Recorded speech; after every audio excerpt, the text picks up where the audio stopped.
Today's episode features Chris Runde. Chris is Senior Director of Strategic Development at CGH Technologies.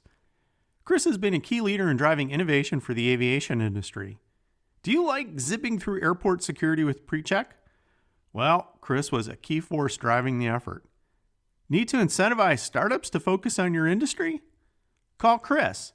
He launched the Airport Shark Tank for the world's largest professional organization for airport executives. Need to understand where innovation and autonomy fits within the airport industry? Chris launched the Airport Innovation Accelerator and Innovation Forum for AAAE. Chris's career combines investing and innovation with a keen sense of where technology is headed next. In our show today, we talk about the role of autonomy at airports, trends in UAS applications, counter UAS as a business, lessons from the Shark Tank, and selling innovation to an established industry that some could say is fixed in its ways. Today's episode was recorded on November 22nd, 2019. Hang on. Welcome to Thinking Through Autonomy, a podcast to help you understand the promise and impact of autonomous land and air vehicles in our world. I'm Ken Dunlap, managing partner of Catalyst Go, taking you on this journey. Hear and read more at thinkingthroughautonomy.com. Now it's time to take your hands off the wheel, foot off the pedal, hand off that throttle, and let's go. Chris, thanks for making the time to join us today on Thinking Through Autonomy. It's great to have you here. Thanks, Ken. Happy to be here. So, if you've heard previous episodes, my favorite part of this show is trolling through a guest's very old social media postings and finding something that they've forgotten that they've written about or was written about them. Are you ready to see how well our research has been over the last couple of weeks as we've been preparing for this interview? Ready, anxious, curious. So this is what I think about you whenever I think about Chris Runde, is that you're this person that has this really strong association with tech, with venture capital, with UAS systems and with airports. And yet, when you're written about in the newspaper, the Baltimore newspaper to be exact, they talk about how Extreme Home Makeover on HGTV is your go-to show on cable. What is that all about? Wow. Is that my show? It's fun. I'm learning something about myself on the podcast. Ken, what is funny, and the reason that may come up is my wife is an interior decorator. So she has actually been featured in Better Homes Gardens and other things like that. So maybe by default, I am associated with that. But I have to admit, that may not be my favorite program. So you're not really taking all of those skills that you learned and redoing your house? No, that's not how I roll. But that's a good troll. You got me there. I was not expecting it. Oh, it was good. It was very good. And I'll send you a copy of that, and then you can talk to the missus and see how your name got used that way. All right, sounds good. All right. Chris, you're at this company called CGH. It's a company that's really well known for things like providing a software suite for UAS registration and airspace mapping. And I'm wondering if you can tell us a little bit more about CGH and what your role is there. Yeah, you mentioned that UAS notice, and the background they have in aviation is incredibly strong. So the company's been in business over 25 years. It is still small, woman-owned, and in a simple term, we are a management consulting and solution engineering company. We have extensive work with the FAA, and the area that you noted is actually a project we have with Ireland, providing airspace awareness and management of air traffic. But a component of that is one of the first, if not the first, drone registry programs. It actually predated FAA's drone registry by 3 days. So CGH has been at the forefront of the autonomous movement for UAS.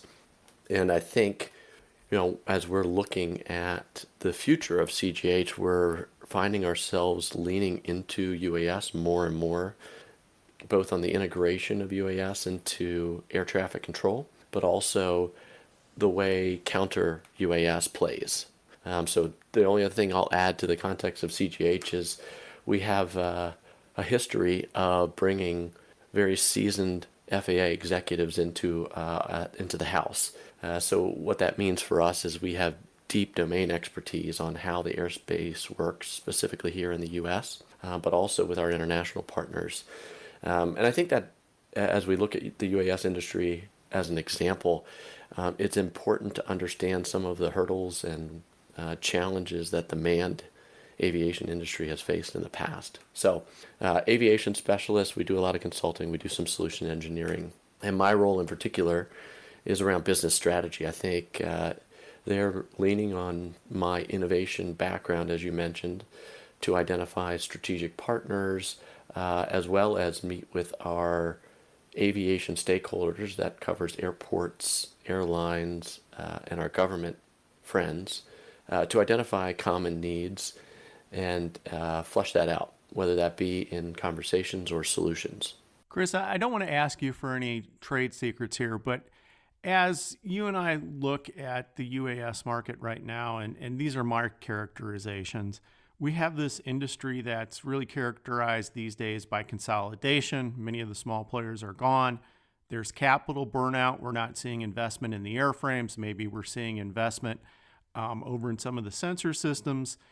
And some commentators have just said there's general turmoil in UAS. If you were to go put on your magic hat and look into your crystal ball, where do you think the immediate needs are going to be in the UAS marketplace that deserve your attention, that deserve a little bit more research? I know we had touched a little bit on counter UAS, but it seems to me there's this gulf between the foundational technologies such as UAS registration and airspace mapping, and maybe, how are you going to do microclimate weather for that UPS delivery drone that's about to drop off something at your door? So where do you kind of see trends on the near term? What's interesting, I'll give you an example to start it off. FAA held their UAS symposium in Baltimore this summer, and it was a good combination of regulatory perspective coupled with where commercial industry is headed. So in some panels, you'll have Google Wing up there with Amazon talking about their visions for fully integrated delivery of medical supplies and packages. In the subsequent panel, you have your FAA leadership who are focused on the safety of the national airspace, the NAS, recognizing that there's complexities around this, and it's not feasible for us to just widely open it up. So there's been a natural tension in these types of conversations, and I think there are about 1,100 people at that particular event. And what that tells me, if you look at that, or exponential with 10,000 attendees, there's a lot of hype and expectation in this particular market. But you need to contrast that with the need for regulations that make the integration of drones feasible. So your point about consolidation is right, and it's something we can delve into later around what makes a startup successful. But timing is really interesting for this industry. What you don't want to do is be too early. And I think a lot of the effort and energy right now is identifying the use cases and the policies that are going to drive the industry, while at the same time demonstrating value in little chunks. So, you see UPS is the first company officially registered as a drone airline.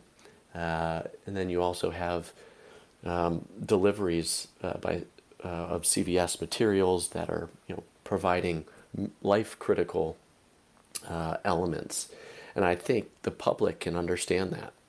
It's not delivering a pizza to my back door; it's delivering a blood that's needed for a transfusion to save a child's life. I think those use cases, the ones that are for the public good. So I mentioned the healthcare, but I think there's use of UAS for law enforcement and for assessing remote areas. The Department of Interior has used UAS for years to get to hard to reach places. As these use cases become more common, I think we'll see regulation catch up to that. But currently we're right in that middle stage where there's not that mass adoption. And until the regulation comes together, I think we're sort of in that hold state. Chris, could I ask you to maybe put your regulator cap back on? Because earlier in your career, you had a distinguished career over at the Department of Homeland Security. And I would have to think that in the areas you were involved in, you saw other examples of technology moving so fast that it was really difficult to put your regulatory arms around it. And I'm just wondering if you can kind of share with us, from a regulator's perspective, what do you think about when you see tech? And I don't care if it's UAS, it can be anything, moving so blindingly fast that you have to come up with new processes just to stay even with the technology. What do you think about? Yeah, that's a unique challenge for our friends at FAA in particular. And I can share this from meetings with both THS and FAA that I've had very recently within the last week or so. The leadership in FAA, as an example, they are very proactive and have actually pulled together comprehensive ideas on what this is going to look like. What happens after that in any regulatory role is you need multiple sets of reviews, and the lawyers in particular have a lot of different concerns about the integration of UAS. We talk about liability, we need the freedom of commerce, but we also need the safety of the NAS, and how does that balance work? So, taking back to my DHS days, there were many times that we would spend time with our airport and airline partners. We would know what would need to get done, and we'd prepare a package. But that package would need to go through different wickets before it ever saw the light of day. There's a lot of that happening right now, and it's for good reason, because you want to make sure whatever you produce is sound. In the context of counter UAS, for an example, there's been a big push. We're almost at the 1-year anniversary of the Gatwick incident. And even up until this summer, there were some restrictions on U.S. airports being able to even detect drone activity. And part of the challenge there is, great, you've detected something, and now what? And this is where being a regulator is very difficult, because this is a system-wide problem that involves many different stakeholders. So it's the airport, it's the local law enforcement, it's even the cities. When you're talking about something like counter UAS, it's important to have some consistency and some guidance to those entities so that what they act upon is one, effective, but two, legal.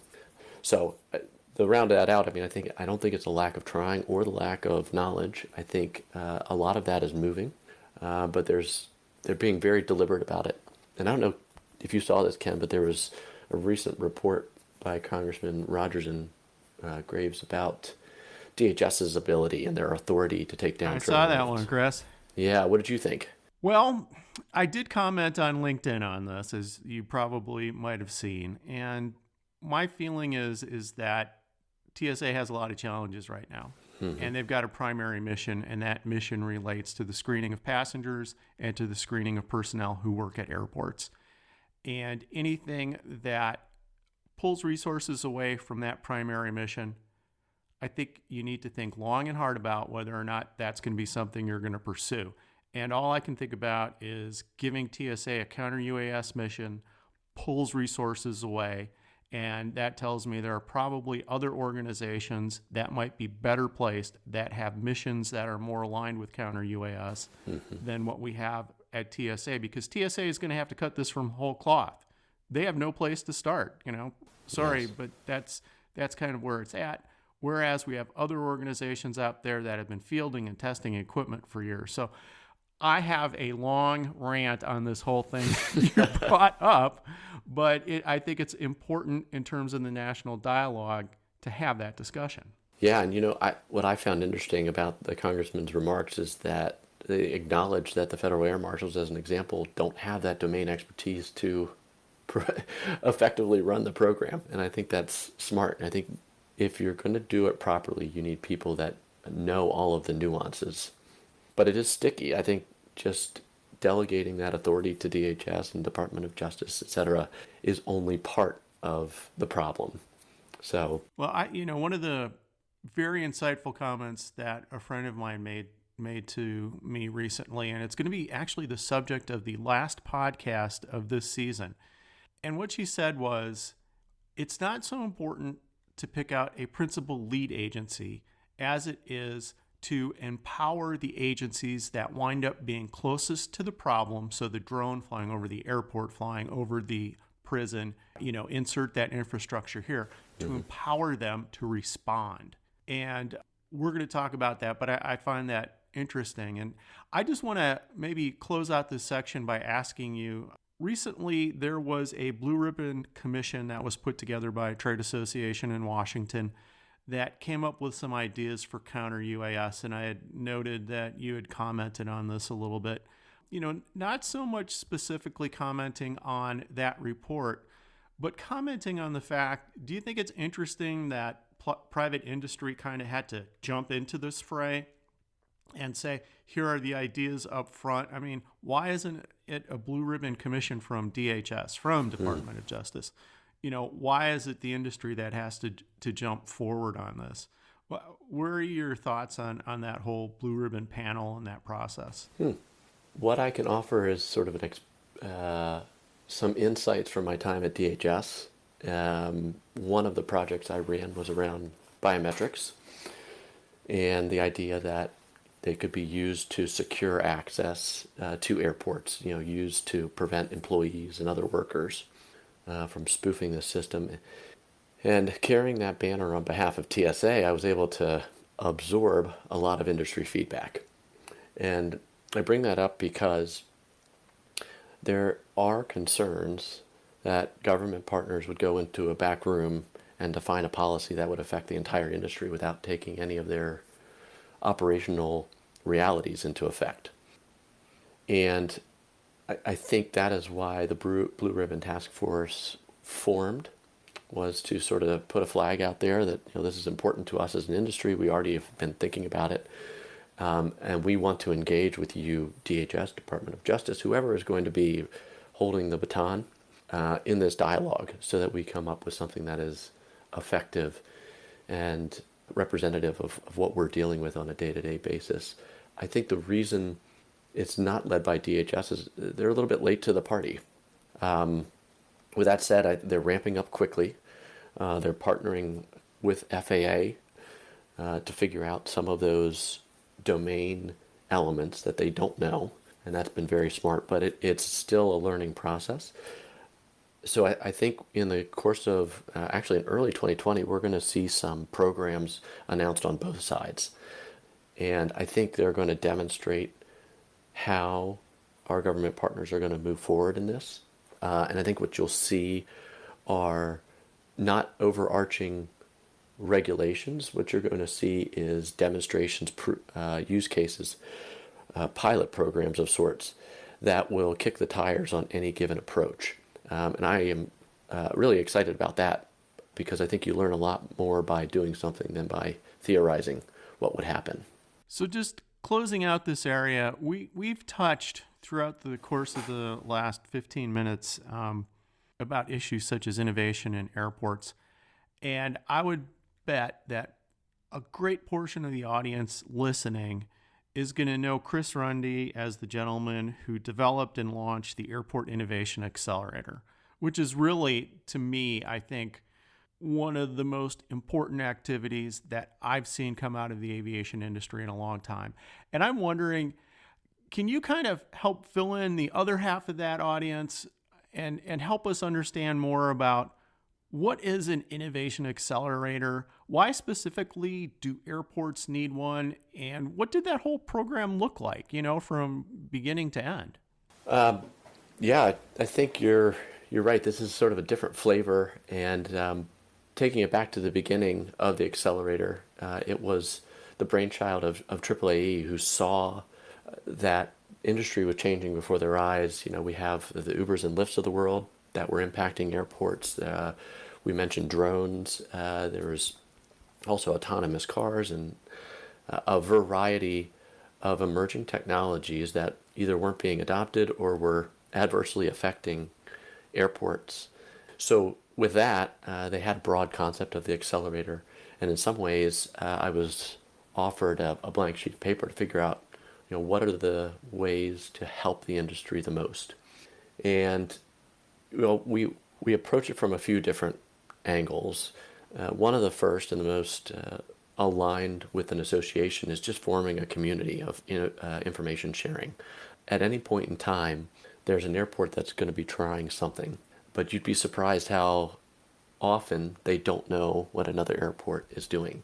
So what you end up having is either a duplication of efforts or a lack of awareness that something is possible. So that was one sort of immediate area where we focused, and we launched an innovation forum, which is very successful in getting airports engaged. We formed an innovation steering group that allowed airport leaders to identify the priorities and form project teams to address those issues. And then we also made a deliberate effort to engage the startup community through things like the Shark Tank, where we're infusing new ideas, so the technologies and the approaches. But a big thing for this industry is the culture. It's allowing airport management to see that this is not a buzzword, that it will help the bottom line. But also, there are other stakeholders in this industry, airlines in particular, that are investing heavily in innovation. You can look at the likes of JetBlue Technology Ventures that have set up their own investment arm. They're putting their money where their mouth is. So we, airports as key stakeholders and partners in this, need to step up their game as well. So, the challenge with airports, and this is what I was talking about with the community, is it is a very bifurcated market, airport to airport.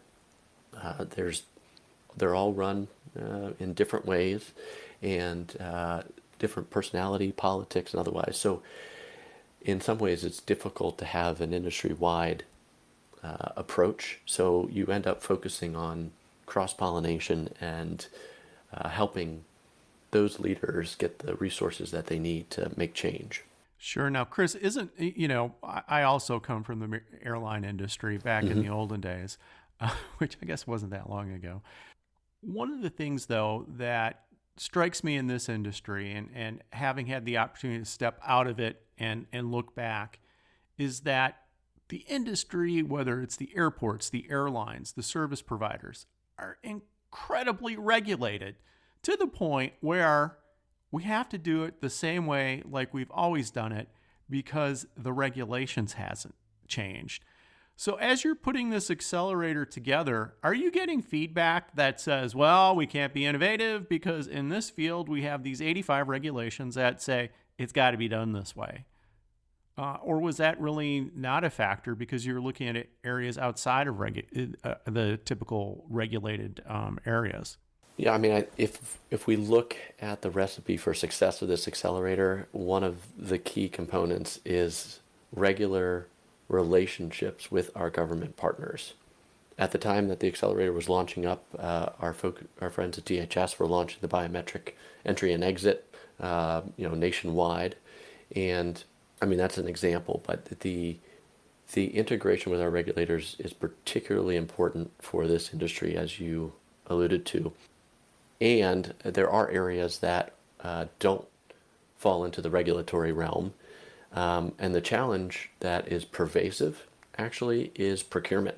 Airport by airport, they're quasi-government. And in some respects, I've found airports and airport authorities that are even more complex than DHS. So to get an idea from formation through delivery, by the time it's delivered, sometimes you're already behind the curve.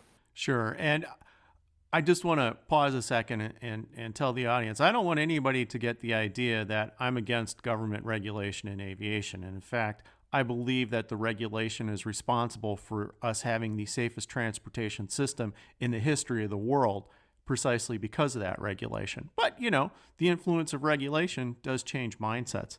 So, Chris, talking a little bit more about this accelerator, clearly one of the issues that you all had to have confronted when you sat down at the first council meeting, the first innovation forum, the first of whatever it was, would have been a conversation such as, well, here's a problem and we need to solve it. How did you go about collecting the problems and categorizing the problems and even, putting them together so that you could put a work plan against it? I mean, was this a gigantic spreadsheet? Was this, a gigantic Word document? What memorialized the concerns and the problems you found? Yeah, well, it started off unstructured, talking to airports, and by nature, just organically, the biggest issues sort of raised to the top. So at the beginning, Uber and Lyft were new entrants to the curbside, and there were a few impacts that they were having on airports. One is the traffic and just figuring out how to manage that. The other is revenue and how people taking Uber and Lyft instead of a taxi or parking their cars can impact the financials of an airport. So we, to give you an example, I mean, this is where we dedicated time and went directly to the Ubers and the Lyfts and had one-on-one sessions with airport leaders. So we called them solution summits, but a series of cultivated conversations that raised the major issues. And what's fascinating about those conversations, Ken, is a lot of times we would see policies that those transportation network companies, the TNCs, had, and we'd scratch our head and say, this just doesn't make sense. And it wasn't until we were in a room together and they actually gave context for that decision that we were able to flip the light on and say, oh, well, if that's the reason you're doing it, why don't we do it this way? So communication ends up being a really powerful innovation tool with those types of challenges. But just to round out the answer, the process did evolve, and we got to a point where our innovation steering group fleshed out a whole matrix of issues and opportunities. And we went through a weighting and a categorization. It was sort of a combination of, is this something that everyone's struggling with? Is it impactful? And do we have the resources or the wherewithal to make any progress? Those are sort of the three key elements that we looked at if we wanted to form a project team or to go after something. And it wasn't for lack of issues. There's a lot of things. I think one of the bigger challenges when you organize a group of very influential leaders is they have day jobs as well. So we have the co-chairs were Justin Urbacci, who is now the COO of LAX, and Dave Wilson, the head of innovation at SeaTac. But we had a number of really strong leaders across the airport community. And what they did is they volunteered their time on the side to drive important issues forward. But even with that said, you as a airport leader, you end up, to your point, straddling time with your regulator friends, your airport leadership, airlines. So that's something that was tough to overcome. Certainly at some point, you had this fabulous idea called the Shark Tank. And you had to sell that to the executives over at AAAE. And I know we've been using that acronym a lot. And for our audience, that's the American Association of Airport Executives. And they're the world's largest professional organization for airport executives. And you had to sell it to the bosses there. And I know the bosses at AAAE. And I am sure that if they held true to past performance, they had a lot of tough questions they were asking you. And then you had to take that to leaders in the airport community and say, I think that we need to do this Shark Tank.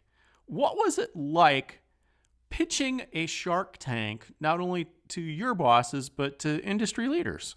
Yeah, the origin of the Shark Tank was a lot smaller than you might think. Having been in the industry for years and attended lots of conferences, now that I was in the driver's seat for the Innovation Forum, I wanted to spice it up a little bit. So it started off just as an idea to give a new flavor while you have everybody there. And the reception was excellent. Take credit to the AAAE executive team. They were incredibly supportive. And as we reached out to our airport friends, they were enthusiastic. What was surprising is the number of startups that would throw their hat in the ring, as well as very seasoned venture capitalists and other experienced judges that were willing to volunteer their time, fly the way wherever we were to have these Shark Tanks, and contribute their thoughts on stage. So I would say, out of the gate, it was one of the most popular sessions we had, and out of that came some of the most impactful startup ventures that we experienced in the accelerator as well. I can remember the first Shark Tank was out in Silicon Valley, and we had JetBlue Technologies Ventures and Plug and Play and Starburst Accelerator, as well as Lux Capital up on stage as the judges. And we had a range of startups that gave incredible pitches. And the ones that were on stage for that one time are still out there now, and they're expanding quickly. So one of them is IRA, who ended up being a partner that provides navigation for blind travelers using augmented reality. They give the passenger Google Glass, the effectively smart glasses that provide a live video feed to someone who gives them step-by-step directions. And they're out more than 30 airports now, and they're expanding rapidly. Another one is At Your Gate, who's doing At Your Gate delivery. They're now at 9 airports. So what started as just a desire to do something new in a conference ended up being a real program. I mean, something that we look back at as a good, nice, ribbon for the effort. And I think the big thing is that we helped those startups navigate this industry a little bit better than they would have on their own. Well, Chris, I think that started a movement, and most importantly, it started awareness of the startup community that the aviation industry was looking for solutions, whether you call it an airport or an airline.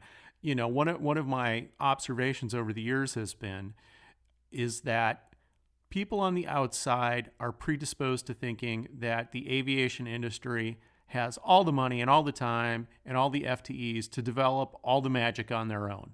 And they're not looking for anybody or any ideas from the outside. Some segments that might be true, but generally not. And I think what you accomplished there was incredibly remarkable to get that talent focusing on the airline industry. So hats off to you on that. I just want to round out the discussion on the Shark Tank. You have seen companies come and go in all of the various roles you've had. If you take a look at the companies that came to you and said, I want to be part of this Shark Tank, Chris, I want a chance to sit on stage, I want to pitch this idea, what was kind of the common thread between them? What was the thing that they really needed and wanted? I mean, I'm sure the quick answer is money, but what was the thread that brought them to you? Yeah, so we had a formal process for applying, and it was just a simple website. But one of the key things we asked is, what are you looking for? Do you want money? Do you want exposure to investors? Do you want pilot projects? Or are you just trying to raise awareness of your solution? And it was interesting to see the diversity in the needs or the desires. I think the one that ended up rising to the top more often than not is they just wanted pilot opportunities. They wanted real experience in airports. And what they found is going door to door is very difficult. Airports end up being very busy, and the ones that are in high demand is very challenging for any startup to get airtime. So a lot of them were just competing or desiring a few minutes with those airport leaders and the desire to demonstrate what they're up to. And having seen dozens and dozens of, probably hundreds of pitches in your career, what's that one bit of advice you have for that young, hungry CEO, and she wants to go to the top and get her technology out, and she gets the chance to go to your Shark Tank or a Shark Tank? What's the one thing you say, don't forget to do in this pitch? Yeah, the most impactful and memorable Shark Tank pitches were also the briefest. I'll go back to one that we had last year for the security Shark Tank, so focusing specifically on security technologies at airports. The company that ultimately won was Dedrone, and the most memorable part were two video clips, each about 15 seconds each. The first was a video of a drone going up clearly over Las Vegas. It pans around to the left, and all of a sudden there's a 737 coming right at it, no more than 25, 30 feet above it. So you see in real time that this isn't as far off as it looks in terms of having drones going into airspace that they never should be in. The second video was official FAA testing of what happens when a drone goes into an airline wing, and it's disastrous. It's catastrophic. So there's no way, in contrast to a bird that can go into an engine and be spit out the other side. These are metallic or other materials that a plane will not get through that. So the most successful ones make a clear impact right away, and they're really, really crisp in their message. The other thing I'll add, not just on the pitch, but to any startup evaluating this industry, is be ready. Procurement cycles can be very long. You have regulators in the mix. Bringing it back to the example of Dedrone, they are right after the Gatwick event. They deployed in 6 additional airports over the course of 6 weeks over in Europe. They're still sort of waiting for FAA to open up the gates so that they can provide the same type of capability here in the U.S. And that is just a reality. To your point, regulation is good for securing the airspace and keeping things like that going. However, there are times that we need to figure out ways to be faster. Because I do worry, from my DHS perspective, as well as working with airports, that one incident could really dramatically affect our focus. And I think you've seen that, Ken, as well. Yeah, absolutely, and most certainly. And as you know, I have some pretty firm ideas on the whole subject of counter UAS, but Mm-hmm. we'll save those for a later podcast towards the end of the season. What I want to do with you in the last couple minutes we have here, Chris, and yes, I did deflect that question quite well, but what I want to talk to you about is your experiences as you've gone through the Shark Tank, as you've gone through the accelerator, as you've seen problems that the aviation industry has from the ramp to the boardroom, literally. Where do you think the whole issue of autonomy fits? Whether it's the Uber and the Lyft autonomous vehicles wanting to use an airport someday, to baggage carts that will be zipping across the ramps without a driver. Do you sense that the aviation industry knows the questions to ask, is thinking about where these vehicles need to go, or are we still just a little too early out on these? The first dabbling into autonomy actually was around autonomous cars. There was a big wave of questions and concerns on what their impact would be on airport traffic and revenue in particular. And then that shifted into, do we have the infrastructure to even support these cars? Do they have charging stations or hives of sorts that would allow airports to be, still critical in the travel process? But you're right. I think the use cases that are more near term, and they're starting to pop up now, are on airside automation, so for tugs and other things. Some of them are also on the land side, so there are airports delving into buses that are autonomous. And I think what's happening now is a little bit of a kicking of the tires, and the industry is sort of built in the model of leaders and followers. So as those ideas are de-risked, I think we're going to see a sharp spike in their use, especially if they are more cost-effective or safer. But I think we're a little bit away from mass adoption for autonomy. Chris, one of the ideas that I've always had and thought about that I want you to either debunk or give me a big cyber hug over, depending on how you feel about this, is that of all the industries that are out there, that perhaps the aviation industry may be better positioned than others to work with autonomous vehicles because their footprints are defined. their procedures are defined, their fences are defined, and there's a lot of definition that exists within an airport slash airline environment that doesn't exist elsewhere. And so I'm thinking it's probably a fertile market for airports and airlines to look at this or not. I don't know. But that's kind of where I fall on this. Well, yeah, I think there are a lot of comparisons of airports to smart cities. And when you look at autonomy at a city level, the volume of considerations is very large. In contrast, an airport has its boundaries. It knows where it can and can't operate. And I do think you're right. I think it is easier to define use cases immediately in an airport context. I think some of the challenges we see there, or where you see other industries, I think like campuses, universities and otherwise, have similar opportunities of owning the space and identifying those use cases and adjusting the infrastructure to accommodate autonomy.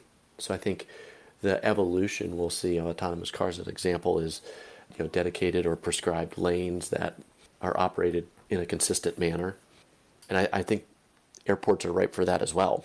Shuttle buses and other things are known to have recurring schedules. So the predictability does make it right. I would agree with you. The only caveat to that is airports can be slow procurement-wise, and that can slow it up. That's because they have their 30-year plans. That's right. Makes Moscow look fast. Wait, who said that? I should not have said that. I have lost half of my airport audience right there. But hopefully I've got some friends still left on this. Just in terms of one final aspect, we've had some fabulous guests over this season. And one of the things that struck me about autonomy was the fact that the biggest gain that we're probably going to see in terms of reducing infrastructure footprint is not going to come from the driverless vehicles, but it's actually going to come from small package delivery, the micro packages, the hub-to-hub packages. Do you find that airports may be more accepting of drone deliveries and air vehicles than they would have driverless cars because aviation is their business, or not?